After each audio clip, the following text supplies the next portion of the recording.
पुराण कथा के मंच पर आपका स्वागत है। पिछले अंक में हमने आपको भगवान रुद्र और उनके 11 रूपों के आविर्भाव की विस्तृत कहानी सुनाई थी। हमें विश्वास है कि यह कहानी आपको जरूर पसंद आई होगी, और जो कोई दर्शक इस कहानी को नहीं सुन पाए हैं, कि उनसे आग्रह है कि वे पुराण कथा की playlist detailed Puran stories in Hindi को सेव कर अपने समय के अनुसार सुन अथवा देख सकते हैं। आज हम एक बार फिर एक नई कहानी ब्रह्मा जी और नारद जी का संघर्ष लेकर आए हैं। हमें पूरा यकीन है कि ये कहानी सृष्टि की रचना को लेकर आपके मन में होने वाली जिज्ञासा को और बढ़ाएगी। कहानी शुरू करने से पूर्व आप सभी से अनुरोध है कि कृपया इस कथा को अपना कीमती अंगूठा दिखाकर अर्थात लाइक कर पुराण कथा के चैनल को सब्सक्राइब कर लें, जिससे भविष्य में आप अनमोल पुराण कहानियों के साथ जुड़े रह सकें। चलिए शुरू करते हैं। आज की कहानी का शीर्षक है ब्रह्मा जी और नारद जी का संघर्ष। बहुत समय पहले, जब ब्रह्मांड का आरंभ हुआ था, तब चारों ओर शांति और शून्यता थी। सिर्फ ब्रह्मा जी थे जो ध्यान में लीन होकर सृष्टि की रचना कर रहे थे। उन्होंने अपने तप और ध्यान से इस संसार को बनाने की शुरुआत की। सबसे पहले उन्होंने अपने मन से 4 पुत्रों को उत्पन्न किया, जिन्हें चतुर्सन कहा जाता है।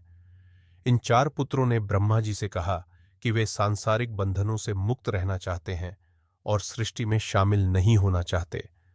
इससे ब्रह्मा जी को निराशा हुई, लेकिन उन्होंने धैर्य रखा। ब्रह्मा जी ने अपनी सृष्टि की रचना जारी रखी। एक दिन जब वह फिर से ध्यान में बैठे, तो उनके ध्यान से 7 महान आर्षियों का जन्म हुआ। ये 7 आर्षि वशिष्ठ, मरीचि, अत्रि, अंगिरा, पुलस्त्य, पुलह और क्रतु थे। इन्हें सप्तर्षि कहा जाता है, जो भविष्य में संसार में ज्ञान, तपस्या और धर्म की स्थापना करेंगे। इन सप्तर्षियों के जन्म के बाद ब्रह्मा जी ने एक और महत्वपूर्ण अस्तित्व को जन्म दिया, और वह था धर्म। धर्म एक शक्तिशाली और पवित्र बैल के रूप में प्रकट हुआ, जिसके 4 पैर 4 प्रमुख गुणों के प्रतीक थे। ब्रह्मा जी ने धर्म से कहा, तुम सत्य, तप, स्वच्छता और करुणा के प्रतीक हो। इस सत्य युग में जब सभी लोग धर्म के पथ पर चलेंगे, तब तुम अपने चारों पैरों पर खड़े रहोगे। लेकिन जैसे जैसे युग बदलेंगे, तुम्हारे पैर कम होते जाएंगे। त्रेता युग में तुम केवल 3 पैरों पर खड़े रहोगे, क्योंकि लोग तपस्या करना छोड़ देंगे। द्वापर युग में तुम्हारे 2 पैर रहेंगे, क्योंकि लोग स्वच्छता और पवित्रता का त्याग करेंगे। और अंततः जब कलयुग आएगा, तब तुम्हारे केवल 1 पैर बचेगा, क्योंकि तब लोग करुणा को पूरी तरह से भूल जाएंगे। धर्म यह सुनकर चिंतित हो गया और पूछा, पिताजी, क्या तब लोग धर्म को पूरी तरह से भूल जाएंगे? ब्रह्मा जी ने गहरी सांस लेते हुए कहा, हाँ, मैंने तुम्हें अपने हृदय से जन्म दिया है, लेकिन अन्य लोगों के हृदय में तुम अधिक समय तक नहीं टिक पाओगे। यह संसार बदलता रहेगा और धर्म का पतन होगा। धर्म के जन्म के बाद ब्रह्मा जी ने सृष्टि की रचना को और आगे बढ़ाया। अग्निदेव उनके माथे से प्रकट हुए, जो संसार में ऊर्जा और प्रकाश का प्रतीक थे। कामदेव उनके हृदय से जन्मे, जो प्रेम और आकर्षण के देवता थे। दक्ष उनके दाहिने अंगूठे से उत्पन्न हुए, और विश्वकर्मा उनकी नाभि से प्रकट हुए। इन सब के बाद नारद जी का जन्म हुआ, जो उनके गले से उत्पन्न हुए। नारद जी अत्यंत बुद्धिमान और जिज्ञासु थे। उनके मन में हमेशा संसार की सच्चाई और ब्रह्मांड की रहस्यमयी बातों को जानने की लालसा रहती थी। ब्रह्मा जी, जिन्होंने पहले चतुर्सनों से सृष्टि में भागीदारी का अनुरोध किया था, ने नारद से भी वही निवेदन किया। उन्होंने कहा, नारद, तुम मेरे प्रिय पुत्र हो। सृष्टि की रचना को आगे बढ़ाओ, संसार में जीवन को फैलाओ। लेकिन नारद जी, जो भौतिक संसार के मोह से मुक्त थे, उन्होंने अपने पिता की बात ठुकरा दी।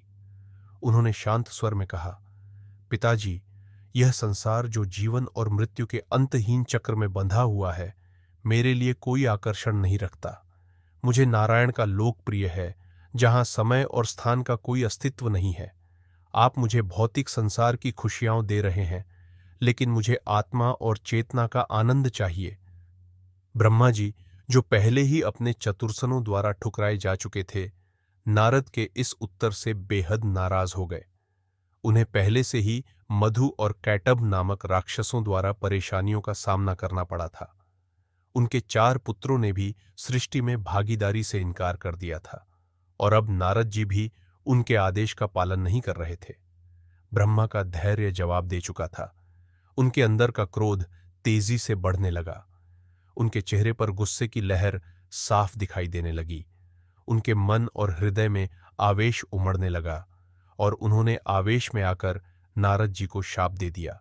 ब्रह्मा जी ने गुस्से में कहा, नारद, तुमने मेरे आदेश की अवहेलना की है। इस संसार में यदि कोई भौतिक संसार को नहीं अपनाएगा तो सृष्टि का संचालन कैसे होगा? तुम्हें इस अवज्ञा का परिणाम भुगतना होगा। इसलिए मैं तुम्हें श्राप देता हूं कि तुम गंधर्व बनोगे। तुम एक गायक और गवैया बनकर इस भौतिक संसार में भ्रमण करोगे, सदा भटकते रहोगे और सांसारिक जीवन का अनुभव करोगे। नारद जी, जो अपने पिता के श्राप से स्तब्ध थे, ने इसे चुपचाप सहने का विचार नहीं किया। नारद जी ब्रह्मा जी के प्रति बेहद क्रोधित हो गए और उन्होंने पलटकर अपने पिता को शाप दे दिया। नारद जी ने कहा, परमपिता, जैसे आप अपने क्रोध पर काबू नहीं पा सके, वैसे ही आप अपनी इच्छाओं और काम वासना पर भी काबू नहीं रख पाएंगे। आप वही चाहोगे जिसे चाहना पाप होगा और इसके लिए आपको कठोर परिणाम भुगतने होंगे। नारद के शाप से पूरा ब्रह्मांड हिल उठा। तीनों लोग कांपने लगे। ऐसा पहले कभी नहीं हुआ था कि एक पिता ने अपने पुत्र को शाप दिया हो और न ही कभी किसी पुत्र ने अपने पिता को शाप दिया हो। नारद जी के शब्द ब्रह्मांड में गूंजते रहे और वे क्रोध में वहां से चले गए। नारद जी के इस शाप ने सृष्टि के भविष्य को एक गहरे संकट में डाल दिया था। ब्रह्मा जी, जो अब अत्यंत दुखी और हताश थे, उनकी आंखों से आंसू बहने लगे। उनके आंसू उनके कमल के फूल की पंखुड़ियों पर गिरने लगे और उस फूल की पंखुड़ियां भी मुरझाने लगीं। ब्रह्मा जी को अब लगने लगा था कि सृष्टि का यह प्रयास विफल हो जाएगा। वह सोचने लगे कि इस संसार को ठीक से चलाना शायद अब संभव नहीं है। उनके मन में निराशा की गहरी लहर थी और उन्हें लगने लगा कि उन्होंने जो सृष्टि बनाई थी वह अस्थिर और नाशवान थी। तभी अचानक एक अप्रत्याशित दिशा से सहायता आई। ये सहायता वह थी जो ब्रह्मा जी ने कभी सोचा भी नहीं था। मित्रों, आशा करते हैं ब्रह्मा जी और नारद जी का संघर्ष की इस कथा ने आपकी जिज्ञासा को और बढ़ाया होगा। अगर आपको हमारा प्रयास अच्छा लगा हो तो कृपया आप सभी से निवेदन है कि आप इस कथा को अपने सभी शुभचिंतकों, मित्रों और सहकर्मियों के साथ साझा करें और उन्हें भी पुराण कथा के माध्यम से धर्म ज्ञान का अनुभव साझा करें और साथ ही हमारे प्रयास पर अपना अंगूठा दिखाते हुए हमारे चैनल पुराण कथा को सब्सक्राइब करें। आप सभी का बहुत बहुत धन्यवाद। प्रभु आप सभी को सदैव प्रसन्न रखें और सदा आप पर अपना आशीर्वाद बनाए रखें।